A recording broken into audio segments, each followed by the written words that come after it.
I think it was a strategic play, and I think what he's trying to do is overcome an enthusiasm gap among some Democratic voters. I think we're seeing a lot of Democrats who aren't particularly happy with the economy or with Joe Biden and are considering staying home. So I think that Biden's message was to them: you should get out and vote. This is an important election. Yeah, and it comes, a week in which we saw the House Speaker Nancy Pelosi's husband seriously injured by an intruder who was looking for her. So the division in America and the threat to democracy does appear to be very real. It does. It does. And it's also, so it's true that it's real, but it's also a political issue. And so what we're seeing is a lot of the, particularly the most successful Republican candidates, are trying to run away from that. Their closing arguments are about how they're compassionate and they want to stop arguing. So it's interesting how this is playing out in the election as a political issue. Yeah. He also raised the issue of election deniers, and it was interesting to note that more than half of the Republican candidates have raised doubts about the presidential election outcome. There are many of them standing on this very issue. Correct. Those candidates, for the most part, aren't doing so well. But I think that's the question that we're going to really be looking at when Tuesday's results come out is, did they do okay?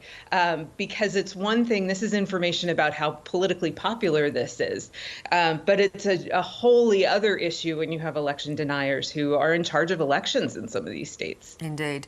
Donald Trump has jumped back on the campaign trail in the dying days.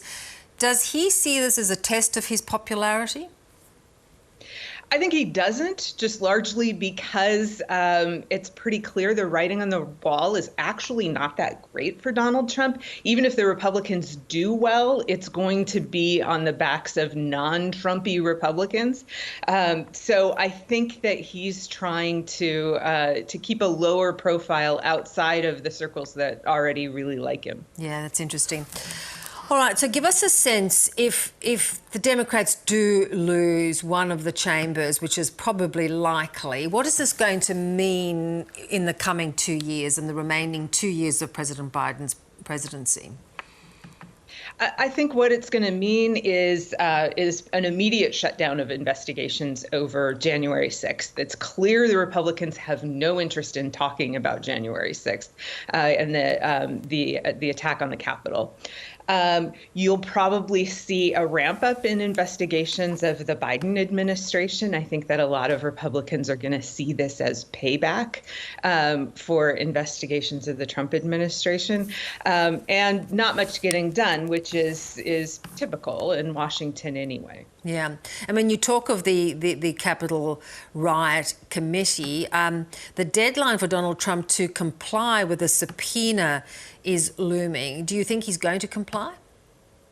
I doubt it. This is something he can quite easily wait out. I think most of us are thinking that the Republicans will have the chamber after the election. He can wait until January and it all goes away. But even if it doesn't, I just don't know that the political will is going to be there after the election to really seriously try to get him to testify if he doesn't want to. Are there many candidates who are veering away from the president and trying to distance themselves from, someone who is probably not that popular at this point of his presidency? Yeah, I think that you're not seeing a whole lot of Democrats who are cozying up to President Biden. He's doing some touring, but not a whole lot, and he's doing very few events with their candidates.